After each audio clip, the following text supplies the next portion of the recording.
Hi, everybody. Jamie Austin here with Real Estate of Mind, where we sort of get real about real estate. Thank you for joining us. I am, of course, wearing my lucky green because today is St. Patty's Day. And I wanted to say thank you all for coming back. It's been a while since I've been on, but I've missed you guys, and hopefully coming back with you with some more information that'll be helpful in the real estate world and sometimes just at the world at large. My guest today is I'm bringing a personal friend on today because we spent the pandemic quarantined together. But I got to know her very well because of that, and we have a love of real estate, and she had an East Coast perspective from the West Coast perspective, so we found ourselves, and many times besides between glasses of wine and whatnot, that we would talk real estate. So I wanted to bring her on because also she was a very successful she started buying real estate when she was in her 20s. And so I think that's really powerful to bring to the listeners to see just how people are doing it when they're young, because a lot of people tell themselves they can't do it. So I'm here to tell you that you can. So as an adjunct professor and former executive director of the Jaharis Health Law Institute, DePaul University College, I have to breathe between that title. And that's only one of her titles. What did you notice about the difference in the way that Chicago dealt with the beginning of the pandemic and Los Angeles? Yeah, so it was really different. I think that because we're on the coast, we just got hit a lot harder and a lot quicker in the beginning. So I was actually scheduled to teach a conference in Chicago the week that the pandemic was starting, and I was watching it on the news, telling them, hey guys, it's a healthcare conference. We probably should go virtual. And everyone in Chicago was looking at me like I'm crazy. They're saying like, this is not going to be that bad. We have no cases in Chicago. Just sit tight. We'll be fine. Luckily, we did push it to virtual. But just, I think in the beginning, people were just so amazed as to what was happening and how it felt like all of LA was being taken over by this. Yep. And in Chicago, you just weren't having that experience. Cut to 3 weeks later, and Chicago's freaking out and saying, we should have taken your advice in LA. Exactly. Because I remember we were actually on a walk, and you were talking to the people that were going, oh, no, we're still going to have this awards ceremony. Aren't you flying out here like in a week? And you're like, no, my husband, and what's really funny is both of our husbands work for the same company. We didn't know it, and we're neighbors on the same block. We were neighbors, and it was just insane. And so the company that our husbands work for, they shut down a week before everybody in LA did. Yeah. So we started the quarantining 1 week before, and I remembered even in my real estate office, the owner of the company was saying, oh, this is not going to be bad. I've got friends in Brazil that are still partying and going to clubs and, this is just going to blow over. And then we were like, I'm not so sure it's going to blow over that fast. Yeah, and it didn't. No, 2 years later. And then we got the variants a lot quicker as well. So I think there's just a lot of, I think the people in the middle of the country are actually now realizing, look to the coast to see what's going on and then kind of follow their lead. So. And it was great because you deal with the health industry. So it was like, ooh, I get firsthand information from my neighbor. Unfortunately, I'm the bearer of bad news. I feel like a lot of times. That's true. Keep your mask on. And we'd walk in the door and go, wah, wah, wah. But it was really good, and it was very helpful because you had a resource that was outside of just the LA, California coast, as well as, our husband's company is also nationwide as well. So it was just like, wow, so many people are handling it so different. Yeah. And the one thing that I know that when we were in the neighborhood is like you moved out from Chicago. So Chicago is where you were educated and you got your law degree, right? Yep. Okay, so when did you buy your first place in Chicago? So I bought my first place when I was 21. I was a senior in college. I had gone to undergrad on the East Coast. I was in Massachusetts, and I was coming back, and I knew I wanted to do law school at my father's alma mater, DePaul. Okay. And when I was looking at the housing pricing, the rentals were so expensive. It was absolutely insane. And so I ended up starting to look at buying a place solely because the rental market was so crazy. Yeah. Turns out it was in 2005 that I was doing this. So it was actually really great to buy a house with a variable rate, which I would not recommend right now. Right. But it worked out really well. And so I ended up buying that my senior year of college, and I got a very, very good deal on it. It was a building that they were converting over from rentals to condos, and I got in kind of pre-construction, even though I think it was already constructed. And so I did that, and it actually worked out really well because I lived there while I was in law school, and then my niece ended up going to law school, and she rented from me. Love it. So and you like became I a said, landlord. I did. And like awesome. I said, this variable rate worked out really well. Unfortunately, with the crash in 2008, but my mortgage ended up obviously going down, and so it worked out okay. And then I ended up actually renting it later to a resident at a local medical school, and then I sold it for a profit and put it toward my next place. So. That is awesome. So, I don't want to gloss over that because that's a very huge accomplishment for somebody at 21 years old. Yeah. And then you think about also law school bills. Did you have a scholarship, or were you also paying for a tuition as well? Yeah, so I actually was very, very lucky in the fact that my parents were paying for my education. Awesome. So, you're when you're working, and I've always worked. I started working when I was, I don't know, in middle school. That any of that money was going into my pocket, which was fantastic. But I think what was really important is the way that my mother dealt with me being a homeowner and kind of showing me the way. So the interesting thing about my mom is she was full scholarship. She was very, very poor when she was growing up, and she was full scholarship going through undergrad and graduate school. She became a dentist and a PhD.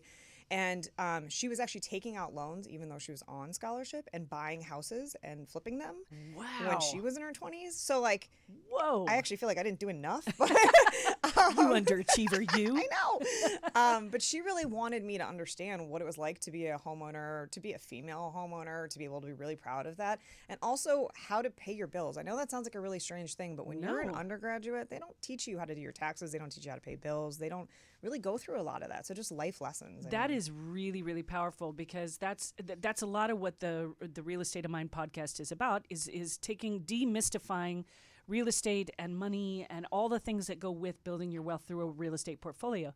And I had a guest on not too long ago that was saying the conversations and the attitudes you have about money or being a homeowner happen when you're a kid. Yeah. So you were one of the lucky ones. You had a parent that was like, whatever you do, this is what it feels like to be homeownership. This is like, I've got the bills covered, but I'm taking out loans anyway because I'm making an investment in the future. Yeah. What a gift that was. It is. And I think that, it's really important too to look at when you're thinking about potentially buying a place, especially when you're really young and you don't really know what you're doing, is if you have someone you can go to that can serve as a mentor, even if it's not a parent, really that someone you trust, someone that has owned properties, someone that knows the market, knows the political landscape.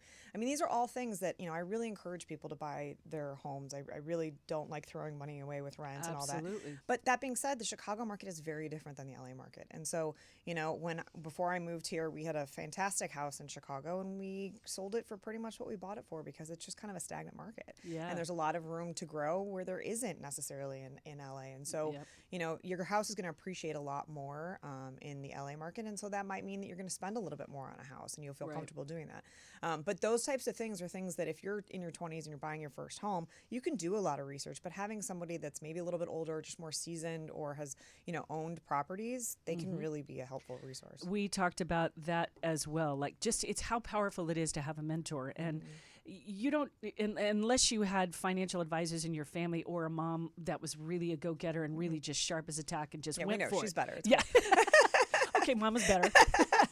But it's very important then to surround yourself with people like we talked about, not being the smartest person in the room, but surrounding yourself with people that know more than you do. Yeah. That's how you learn and grow, right? Yeah. And so as a result of that, you already had a life experience that most people don't even get to their 40s. Exactly. And that's... And you know what? Honestly, too, I'm not doing this as a plug for you, but the right realtor is really important because... Thank you. When you're young and you're saying, I have this money to spend and I want to find a place, I mean, you need a realtor that's really going to listen to what you're looking for. Yep. Because for them, it may not be important. You may just be a money that potentially will be coming in. But, for me, it was really important to have a really safe neighborhood. I mean, I was, a single young girl that was trying to walk, because you don't have a lot of money, trying to walk to your law school to go to class. And, and you're coming back usually at like 9 o'clock at night, 10 o'clock at night from the library. And so there were specific things that I needed. I needed access to a gym. I needed like everything to be in my, condominium. And so, that was really important. And luckily I had a really great realtor that respected me and wasn't looking at me as a 21-year-old, was looking at me as somebody that was, really trying to do something that I could be proud of. So. That's really amazing. And to that speaking, and thank you, because I know we've talked a lot about this. I help a lot of first-time home buyers as it worked out, because I think I just can kind of help navigate the process and make it not quite so overwhelming. Yeah. But one of the things that's really important is that you said is that they really listen, because a lot of people have really good jobs and they're making the money to afford a house, but it doesn't mean that you should max out what they want to spend. Right. So I was talking about really thinking outside the box as far as real estate goes, in terms of if you want a really high-end neighborhood, you may have to rent, but then you could still invest in your first property out of state. I mean, there's all kinds of ways that you can look at building wealth through your portfolio, and diversifying too, and learning to have those conversations about money and real estate and how to make things work, I think is really important. Yeah. And I think also too, I mean, a relationship with a realtor sometimes is, a long-term plan where the realtor needs to be able to say things that maybe you don't want to hear, such as like the market's too inflated right now, I wouldn't buy. A lot of realtors won't say that to you, but there are a lot of markets where that's the case. And Did I not tell you that? Yeah, you did. From experience. Just a little side note, it was interesting. You and your husband were looking at your first vacation property, and a very popular area which skyrocketed close to Los Angeles was Lake Arrowhead. And I said, guys, I love Lake Arrowhead too, but like a year ago, you could get a house, the same house for $400,000. Now they're charging $825,000. And I said, unless this property is something you feel like you cannot live without, I don't think I'd buy now here. Yeah. Just wait. It'll come down. And sure enough, the houses that I've seen that were looking right when you guys were looking right at the frenzy of everything, when the pandemic was hitting and everybody's like, I'm getting out of town. I don't want to be in LA where there's too many people. So let's go get a cabin, which sounds really idyllic and wonderful until you get there and realize, oh my God. And in fact, I was talking to local real estate agents who were saying, we've never seen prices like this. Not in the history of the city have we ever seen this happen. And it's going to come down. And it's coming down. Yeah. It's already coming down. Yeah. Because people are like, we're back to work. And we were just looking at properties in Utah because it's close to ski resorts. And the same thing. It's like, you see a price tag, you go look at it, and there's going to be 42 bids that night, and it's going to go for $200,000 over ask, and it's worth probably half of what they're asking. So, exactly. It's one of those things where you really have to. I think the problem is too is when people are looking for a house, they have it so present in their mind that that's what they want to do, and they want to get a house and they want to do it as soon as possible, so it's not a stressful thing. But if you actually approach it as something that's kind of fun and you can take your time with it and just breathe through it, then you're probably going to end up with a house that's better for you, and you're going to be way more level-headed when you're doing negotiations. Absolutely. And my husband and I have kind of we've actually worked out a formula for investment properties, and because it's not our primary residence, if the numbers don't work, they don't work. So it's not an emotional presence. It shouldn't be an emotional purchase. It should be something that's really thought out. Does this make sense with the taxes and the state and the management expenses? All of that stuff you take into consideration. And then you're like, nope, if it doesn't make sense, it just doesn't make sense. And it's also, like you said, it could be a fun exploratory way to get to know other states. And like, you're like, maybe I could do my job in Utah. Yeah. Like full time. I couldn't. But I couldn't either. But no, I mean, it's really important. And then also sometimes when you've got that calm attitude and you're working with a good realtor, you can sometimes get something before it comes to market. And so then you're not being outbid by all these crazy people. That's right. And this market is really, truly, in my 20 years of doing this, I have never seen a market like this. And I want to explain it to you. You're not crazy for thinking that this is crazy expensive. It is crazy expensive. And part of it was we had a low inventory at the beginning of 2020 to begin with. And then when COVID hit, supply chains got affected. Just the cost of building doubled or tripled in some areas. You couldn't get wood. You couldn't get basic supplies to finish a build that was already on the books and starting to build. So then builders and developers stopped because they couldn't. They just couldn't get access to the materials to do that. So then that created an even deeper shortage. And then when things started opening up and the prices came down, like for just something as basic as wood, you still had that shortage of inventory and people leaving right and left, but the Great Resignation. Then you had people going to like places that they never thought that they would and realizing, wow, if I can work from home, which I think more people figured out during the pandemic that was possible, they needed more space. So a lot of my clients in 2020 and 2021, some of them left California, but some of them just went across the city into a different area that they never thought they could live in They just needed more space. Yeah. So then you had a lateral move, you had an exodus, you had all kinds of things, and everything was affected by everything. And you were smart and that you stayed in your house and you did some improvements to it. Did a lot of improvements. Yeah, a lot of improvements. I was like, whoa, this is amazing. And now it's like, because now you saw the neighborhood, right, start to just creep and creep and creep and creep. Yeah. And in the last 2 years, the equity increases that people have gotten in home ownership has been phenomenal. And I want to say that that's not the equity, inflation has been a crazy, crazy percentage. That's not normal. If you get a 6 to 10%, that's a very healthy market, and still probably more than you're going to get out of the stock market or a whatever, a savings account or a money market account or whatever. So it's important to diversify, but it's also important to know, this market is completely inflated at the moment. It's crazy, and I think that's the problem too. Is we did a lot of improvements, and just the LA market in general. My house has appreciated a lot.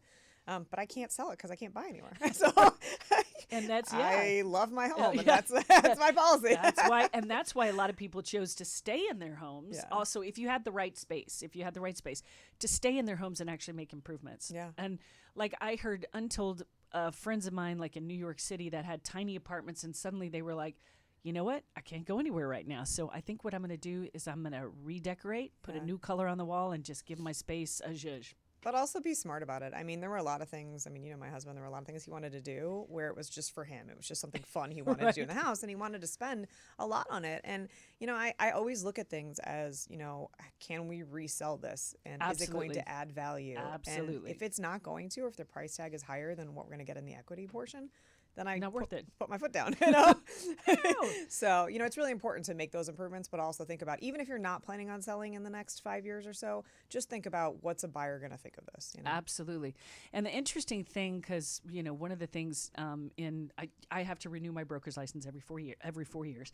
So last summer was that. And what was really interesting is there's a trend for the next 35 years, millennials are going to be the majority of the homeowners. Mm-hmm.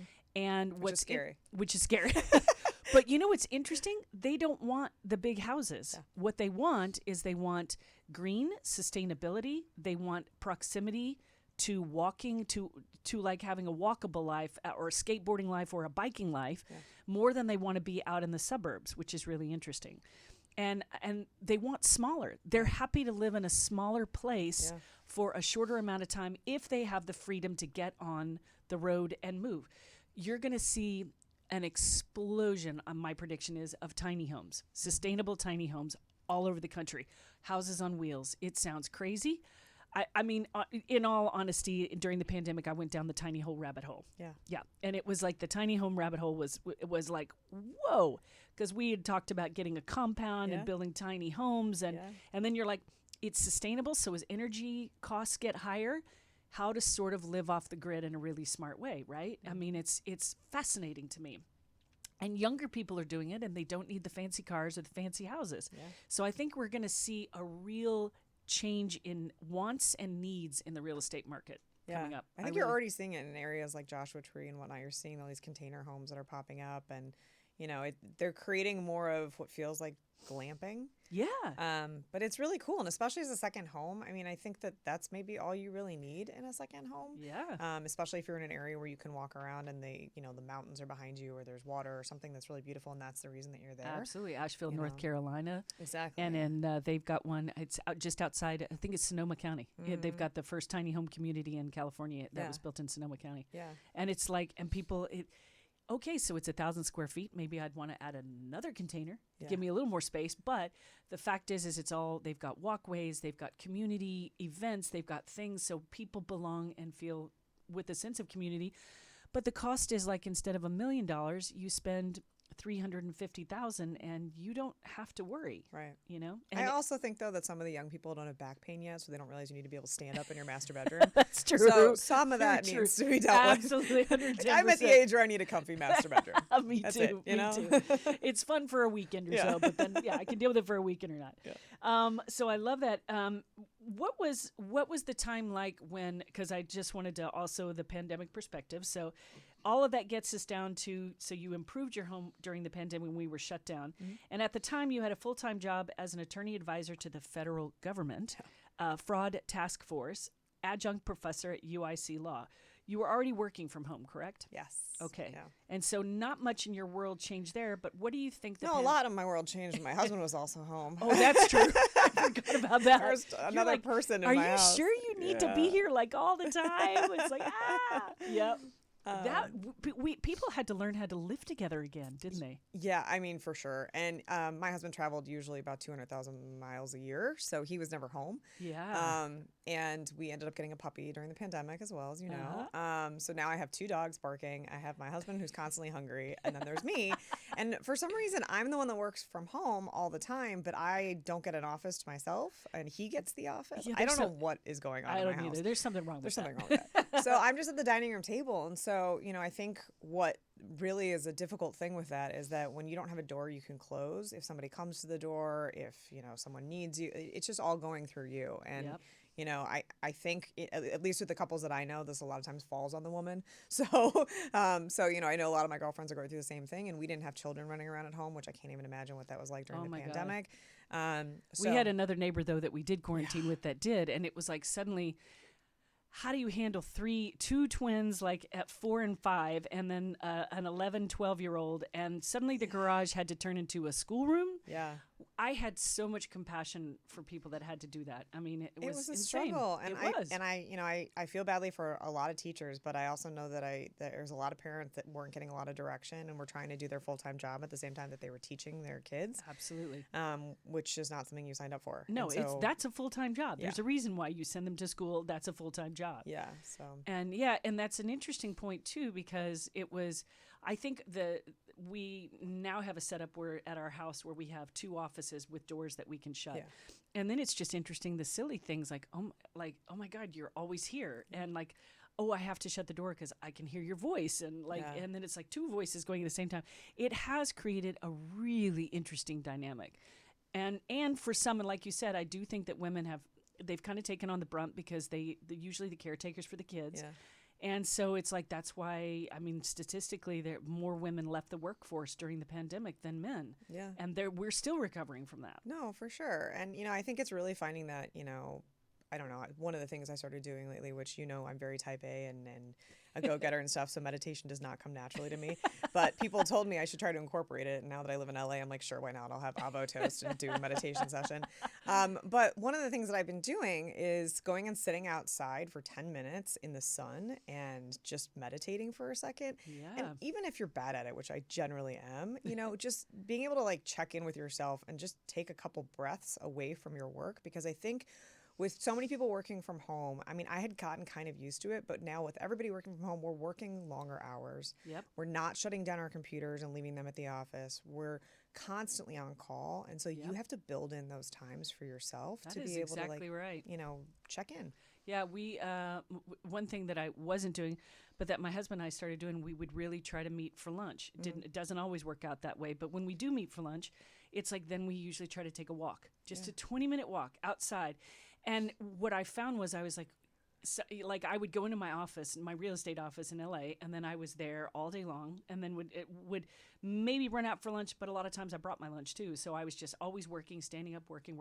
And like you said, just getting outside. Yeah. And then because we were forced inside, just going for a walk in the neighborhood was like, wow, it was really powerful and simple, but like we just weren't doing it in our daily lives. So I think, if nothing else, I think the pandemic has allowed people to stop.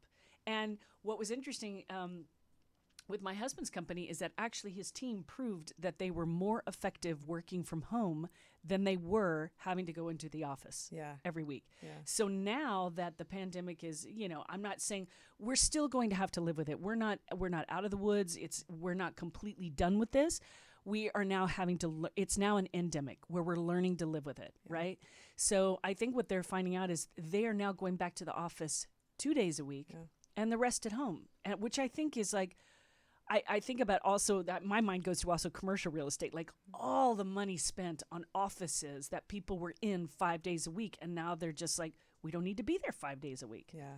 It's really putting everything on its end. I know my brother, he runs a bunch of commercial real estate for my family, and I immediately called him as soon as the pandemic started because I was like, all the health concerns aside, are we okay? Yeah. And he's like, yeah, actually, we're fine. We've got Okay. long-term contracts and all that stuff. But I mean, I look at all these WeWork spaces that popped up and everything, and you just wonder what's happening with these companies and did they have a plan? I mean, I don't think anybody thought obviously a 2-year pandemic would occur, but often they have contingency plans, and with newer startup companies, I don't know that they do. So. I know. We watched places in our neighborhood. Yeah. Sorry, we can't open back up again. Yeah. And that was really tough.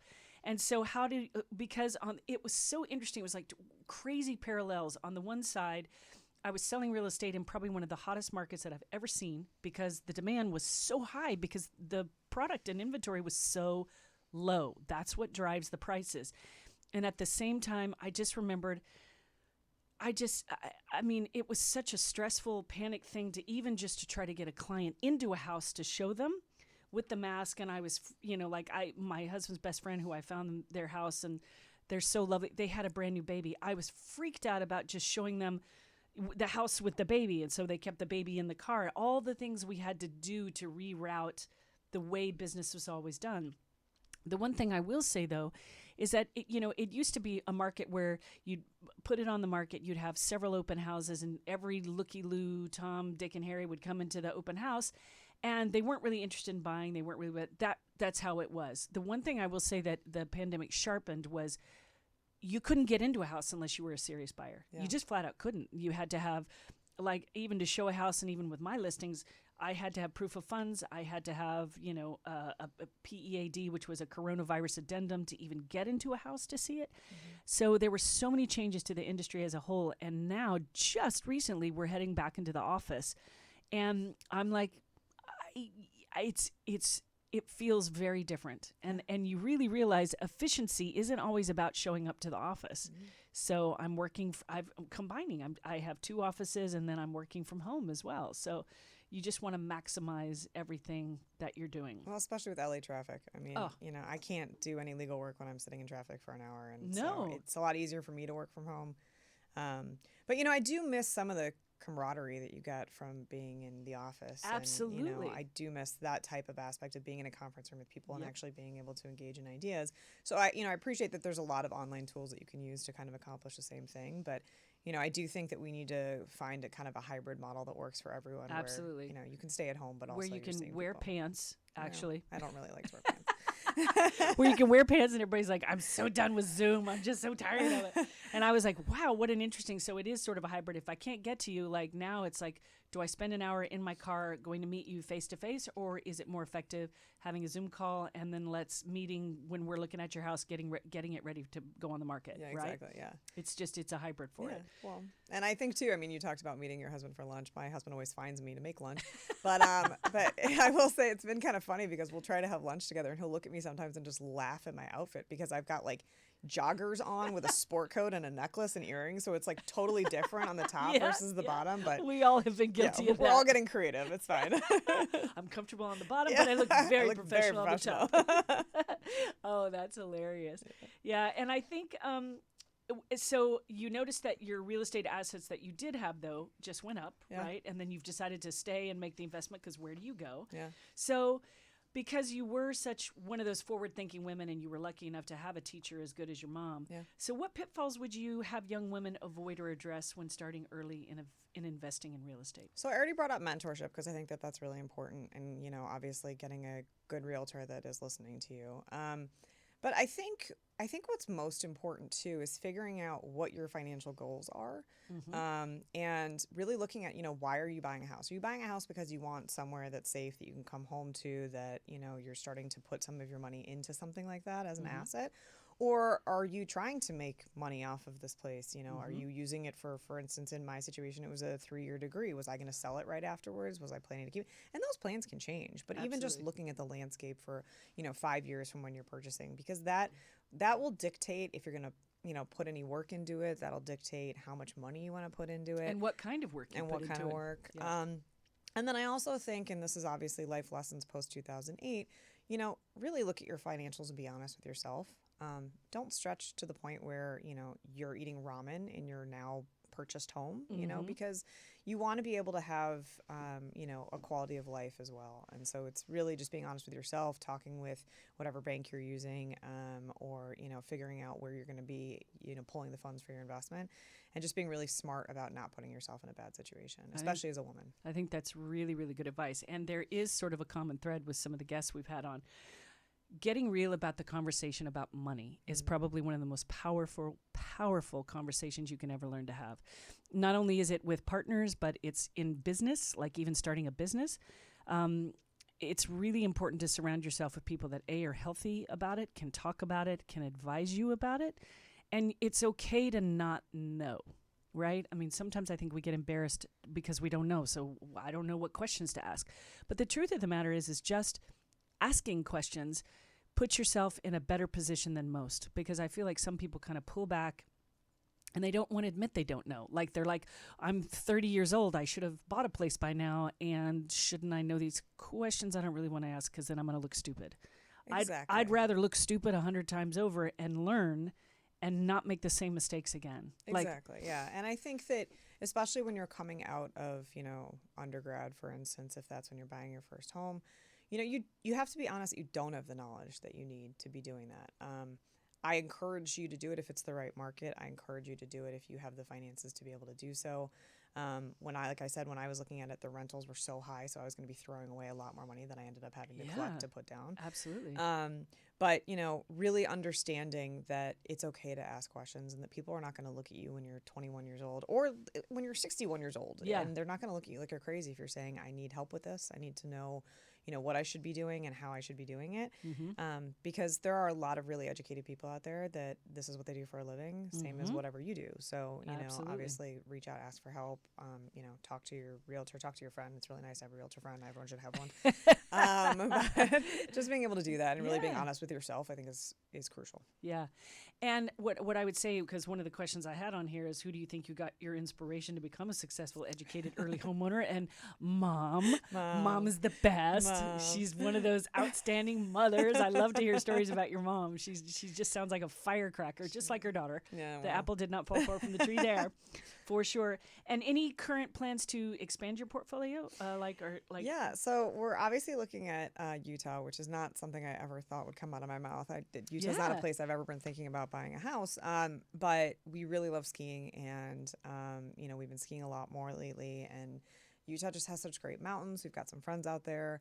The problem was, same as like with Arrowhead, the properties were very reasonable, you know, 2 years ago. And now all of a sudden everybody is realizing I have more free time. I'm able to ski more if I want to. There's some additional resorts that are coming into the area. And so everything's kind of appreciating. And so now we're doing an analysis of the market there, trying to figure out, you know, is it actually on an appreciation table because of these new resorts and everything, and it's going to be consistent? Or is this an inflated market where it's going to drop down again a little bit once people are back in the office, because that's just starting to happen? And so I think we're deciding, despite what a lot of the realtors have told me out there, that we're going to hold off for a little bit and just kind of pace the market and see what's going on, because I think it's going to drop. And with places like that where they do really have good school systems, unlike LA, a lot of people definitely look at houses and make sure that they're in them before that August date when their kids are going to go to school. So we're deciding that we're going to probably try to wait out after that, because we don't care about the school system. And so maybe look in September when people are And that's a very interesting point, because I even have a client today that I've bought and sold with her 3-4 times. And so she decided the last year to kind of step out and rent. No problem, whatever works for your lifestyle, because she was really trying to decide whether she wanted to go more like Orange County area or stay in LA. But now that I kept trying to say, I think if you're going to do it, we should probably, you know, put some pedal to the metal last year. And now she was like, oh my God, the rents in the areas that I've rented before, they're now way more expensive than just 4 months ago. Yeah. So I'm like, and I would never discourage, it depends on your needs. It depends on where you are financially. It depends on like literally what you need right now. There will still be something out there, but I think if this is just kind of like, let's see what the market's going to do, the thing that they've been threatening the interest rate hikes for years. The last rate that we had an increase in was in 2018. Yesterday was the first hike we've had, and they are planning on 6 more hikes before the end of 2022. Yeah. So that's going to affect your purchasing power. There's just no ifs, ands, or buts about it. So it's twofold. Like, I think you got to get real with what does that mean if your purchasing power, like by a quarter of a point, just decreased by 30 grand. Are you going to still like concentrate on just one area and not be flexible? Or are you going to look to other areas which are developing, maybe moving south and east, and see what that is? Is that way east? Is that in a different county? Is that in a different state? So I think you do really have to take a look at all those factors and then decide what's best for you. And like you said, having a really good real estate agent. There was somebody that, was like, oh, I don't work with a real estate agent. I just, I try to go to the listing agent and then get them to do the offer. And I said, I will tell you right now, if you are not working with a real estate agent that knows what they're doing, you will not get your offer accepted. No. Not when you're competing with 30 other offers. There's just too much on the table now because offers have to be so nuanced and know what they're doing. I mean, I teach classes on this. It's insane, the things that were not just a standard contract anymore. You have to think outside the box from day one, or it's not going to be creative enough, and the sellers are in the driving seat right now. And I do think the market, we're getting a smidge of bump in inventory, but right now, as of last year, I just read a statistic like in last year at this time in Orange County, there were like almost 2,000 homes on the market. There's 1,000. Yeah. It's cut in half. So the sellers are going to be in the driving seat till that is not the case. Yeah. So you better grab yourself a professional that knows what they're doing, or it will be an even longer time before you are able to purchase a home. Well, and also ask yourself, do you need to buy a house right now, or do you want to buy a house right now? Yeah. Because that's a very different answer. If very you true. need to buy a house, if you're renting and you really want to buy a house, if there's, somewhere that you need to be that is not where you are right now, those types of things create a need. Wanting a house, wanting something that's a little different, maybe right now it's not the time. Or maybe you can just be honest with yourself and take that calm approach and wait for something to come up on the market that actually fits your needs. Yep. I think the biggest advice that I tell people in everything is don't freak out, because when you freak out, you make bad decisions. That's really good advice. Just stay the course and stay calm. Yeah.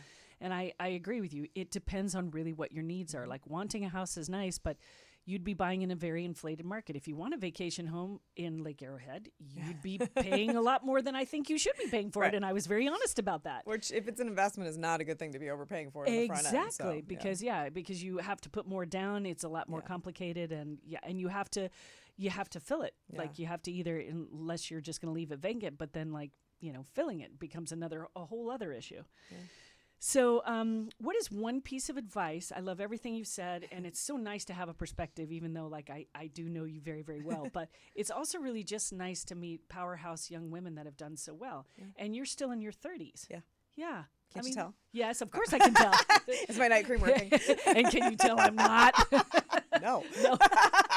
Well, thank you. But I think, if I had that kind of intuitiveness and that kind of go get 'em, because I would say I'm maybe a type A, B, maybe, a little A, but a type B too. But I just think it was really important. I wish I had had financial advisors around me when I was really young. Yeah. And I mean really young. And just the fact that you weren't maybe that young, but your mother was doing the things and showing you by example. Yeah. Amazing. And like you said, if you don't have that around you, you don't have to wait. You could have a family friend or somebody in your community, your church or business or otherwise. I mean, you could reach out to anybody and say, I really like what you're doing. Can you show me, how did you do that?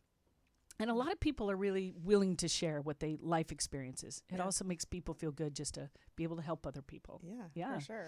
But what would be one piece of advice you would give any of your students or any young women looking to buy their first home, other than knowing really what you want, taking a look at your finances? Is there any one other nugget piece you would say? Yeah, I think one of the things, if you are able to do this, is really to think about is there growth in the house that you're buying too? I think, I always support people buying what's right for them, but I think you need to think about the right now at the same time as, 3-4 years from now. Yeah. And I think I think that the reason why I'm saying this is I have a lot of girlfriends like myself where we bought, a 1-bedroom house and we focus on that because you're a single woman, you don't need anything else.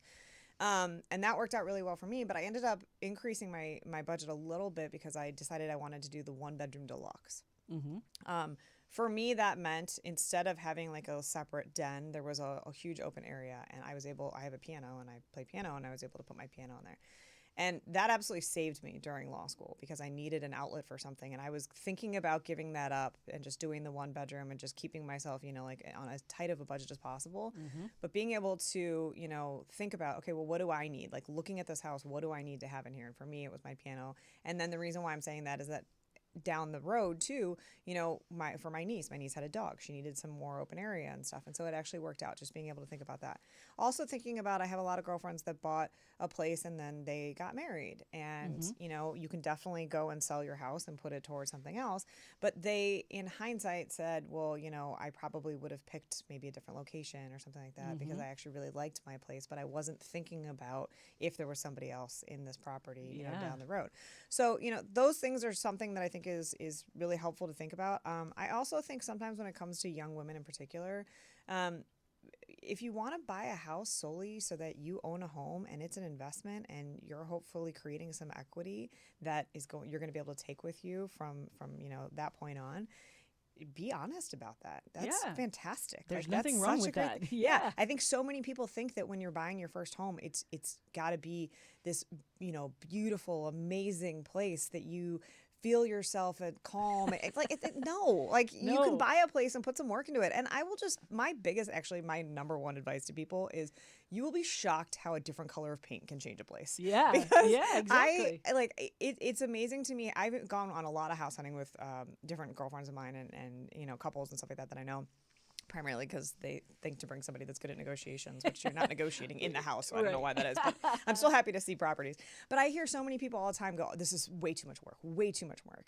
And in my head, it's like, just put another coat of paint on it. Right? It's all cosmetic. And, I think you have to go in, especially when in these inflated markets, and just have an open mind because you can really change a place. And if you're looking for it to be an investment property, like I said, be honest with yourself. If that's what you're looking for and you're okay with maybe looking around for the next 6 months to a year and not liking certain things and having to plan out, the type of work you're going to put in and how much you're going to spend, do that and then repaint it and figure out what you want to do. Yeah, I think that's really good advice because I really try to tell clients, usually that first purchase is not going to be your be all end all.